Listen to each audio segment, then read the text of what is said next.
सबों को जय गुरु, नमस्कार। कैसे हैं सब?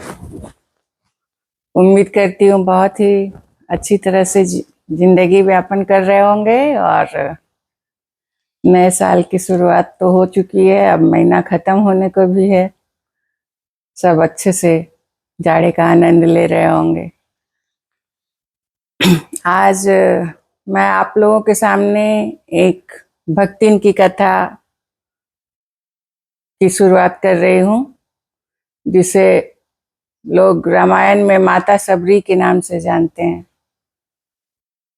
वो माता सबरी की कहानी, वो कैसे इतनी भक्त हुई और कौन थी, कैसे उनके जीवन का शुरुआत हुआ, ये एक कहानी है जो कि एक नर के नारायण बनने की कहानी है।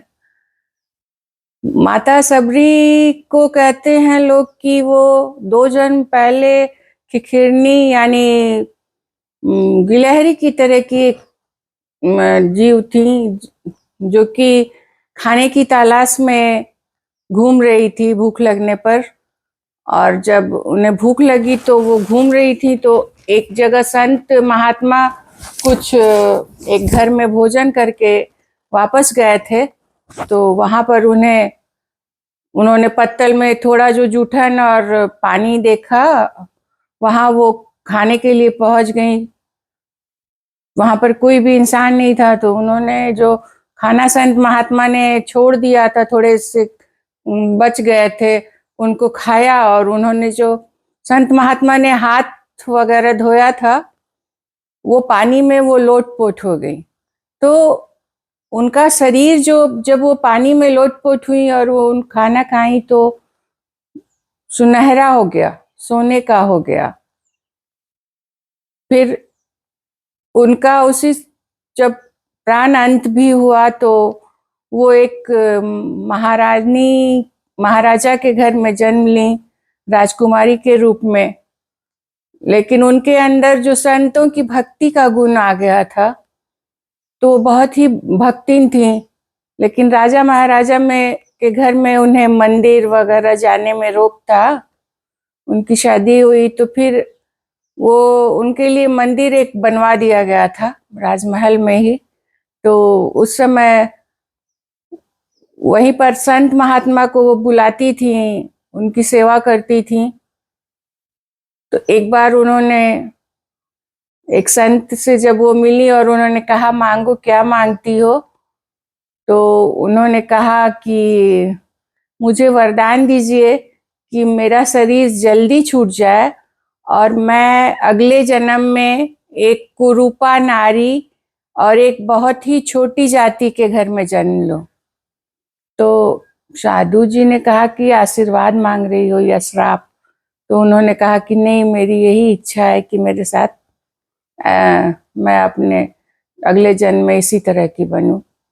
तो उनका प्राण छूट गया। और जब वो दूसरा जन्म ली, तो एक भीलनी जाति, जो आदिवासी वाली जाति होती है ना, उनके यहाँ बहुत ही गरीब घर में जन्म ली। और इतनी कुरूपा थी, इतनी काली और बदसूरत थी वो देखने में, कि लोग उनसे डर जाते थे, उनके विभत्स रूप को देखकर। जब वो बड़ी हुई तो उनकी शादी की गई। लड़का जब उन्हें लेकर जा रहा था जंगल की ओर से, तो देखा कि अचानक रास्ते में कि ये तो बहुत ही कुरूपा है। जंगल में उसकी इच्छा हुई कि इसको यहीं छोड़कर भाग जाए। तो उसने क्या किया कि जंगल में वो तेज तेज चलने लगा, और अंधेरा हो रहा था, ये धीरे धीरे चल रही थी। और कि मुझे भी शादी करके किसी के साथ जाना नहीं है, मैं भी इस जंगल में रहकर ही भक्ति करूं। तो ऐसा हुआ कि वो तेज तेज चलकर आगे भाग गया और ये जंगल में ही रह गई।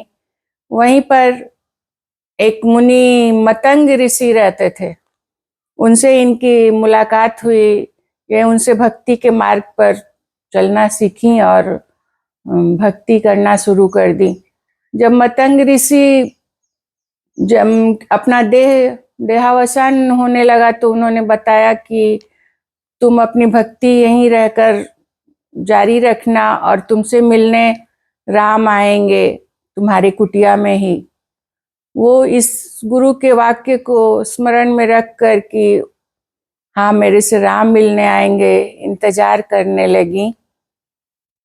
और वनवास के समय राम भगवान वन में सीता की खोज करते हुए उनके पास आए और उन्होंने उनके लिए बेर जमा करके रखा था। बेर खिलाने के लिए जब वो राम आए तो इतना प्रसन्न होकर एकदम उनके सामने टोकरी में बेर लेकर बैठी, लेकिन वो बेर सारे चखे हुए थे क्योंकि वो नहीं चाहती थी कि राम जी खट्टे बेर खाएं, तो सारे मीठे बेर चख कर वो रखती थी और वही बेर राम जी ने खाए और उन्होंने भक्ति की महानता को दिखाया कि भक्त के वश में भगवान कैसे होते हैं। उन्होंने सबरी जी से रामायण में कहा भी है, कह भामिनी सुनु कह रघुपति सुनु भामिनी बाता, मानव एक भगति कर नाता। इसमें भामिनी शब्द जो है उसका अर्थ या तो गुस्से वाली नारी या सुंदर वाली नारी होती है, लेकिन सबरी ना तो गुस्सा करती थी और ना ही वो सुंदर थी। इसका मतलब भक्ति उनके अंदर जो थी वो इतनी सुंदर थी कि राम जी के नैनों में, उनके विचार में वही मानव की सुंदरता थी जो उन्होंने कहा कि कह रघुपति सुनु भामिनी बाता। और मानव एक भगति कर नाता उन्होंने कहा, यानी मानव से सिर्फ एक भक्ति का नाता है मेरा। तो हमें ये कहानी समझाती है कि हमें ईश्वर की भक्ति करनी चाहिए और तन मन से श्रद्धा से पूर्ण रूप से करनी चाहिए, परम विश्वास के साथ करनी चाहिए कि राम जी आएंगे एक दिन और हमारे प्रार्थना को सुनकर हमारा कल्याण करेंगे। जय गुरु।